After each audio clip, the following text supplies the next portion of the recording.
Welcome! Perhaps you've played Shadows over Loathing or West of Loathing and are interested in this free-to-play Kingdom of Loathing game. Kingdom of Loathing has been around for over 20 years, providing browser-based asynchronous gameplay to anyone who signs up for an account, or maybe even more than one account. If you do sign up for multiple accounts, be very careful that you don't share anything between them, since that gives you an unfair advantage in the game. Starting out, you will pick one of the 6 base character classes: the Muscle-aligned Seal Clubber or Turtle Tamer, Mysticality-aligned Sorcerer or Pastamancer, or the Moxie-aligned Disco Bandit or Accordion Thief. If you play long enough, you will end up trying them all out. Muscle classes are the tanks who can both make strong physical attacks and take hits themselves. Mysticality classes are glass cannons, able to disable or do strong spell damage against opponents, but unable to take a hard hit. Moxie classes are sneaky, able to make surprise attacks and dodge.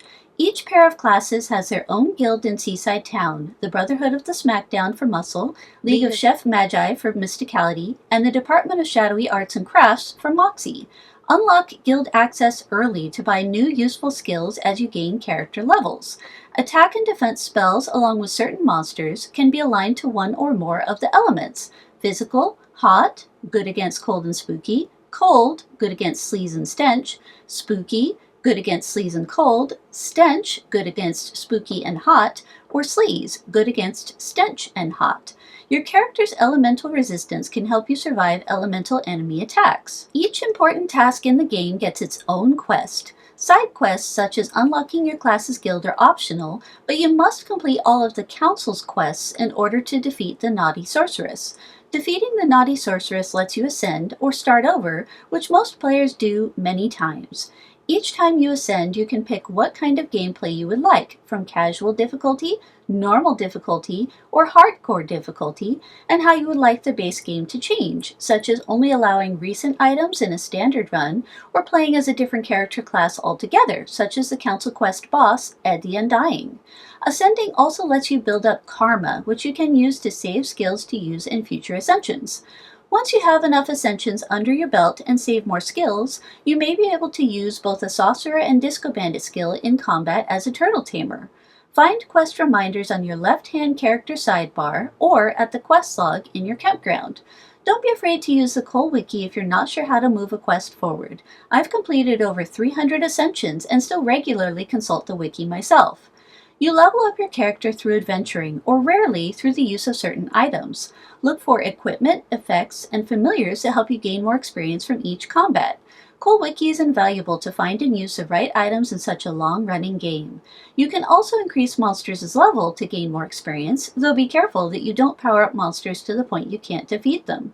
Look through the loot you pick up from monsters as you go to see if any new equipment, effects, or familiars can help you make better progress in the kingdom. Adventure in different zones to explore non-combats, which give you a useful item, effect, or move a quest forward, and combat with monsters.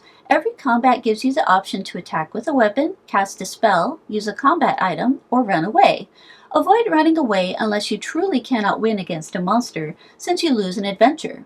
Familiars can also act during combat according to their natures and their level. Some familiars may block enemy attacks, attack enemies themselves, or provide other useful benefits. Pop any new familiar hatchling you find into your terrarium to see what they can do. Each day you get 40 adventures by default, which is renewed every day at Rollover. Rollover is a consistent time each day when the kingdom is shut down and made ready for a new day, an artifact from an earlier era in computing that required frequent server restarts. Now each day cycle is used as the primary time measurement for otherwise asynchronous gameplay. You can get more adventures each day in 7 different ways. Most common is by eating food and drinking booze, though you can also get more adventures through certain spleen items, usable items, at rollover if you're wearing certain equipment, and rarely from familiars or certain skills. While you'll never be able to eat more food than your stomach can hold, you can drink more than your liver can hold. In this state, you become overdrunk and can't adventure normally. Overdrinking gives you adventures which you can save and use the next day. Higher quality food and booze will give more adventures. Use the advanced search in the mall to find epic quality consumables that fit your budget. It's also worthwhile to look through the wiki for cheap adventure-granting rollover equipment, such as the Shoe Ad t-shirt. Remember that your ability to use certain items may be limited depending on the Ascension restrictions you chose. Kingdom of Loathing funds itself through sales of both vanity and functional items in Mr. Store. New items are released in Mr. Store each month. Check out my video reviews of these items of the month for all the details.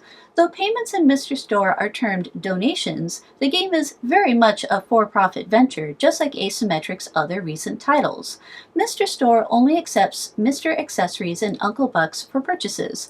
Mr. Accessories cost $10 US.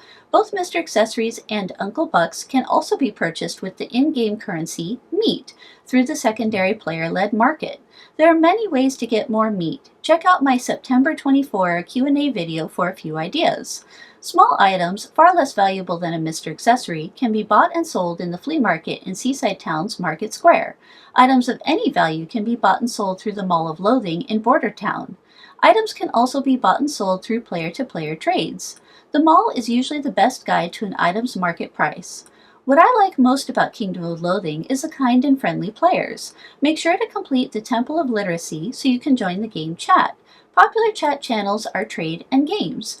Type /L games, for example, to join the chat channel games. Also make sure to join an active clan. Clans may host contests, do basement dungeon runs, or just have people to consult if you get stuck.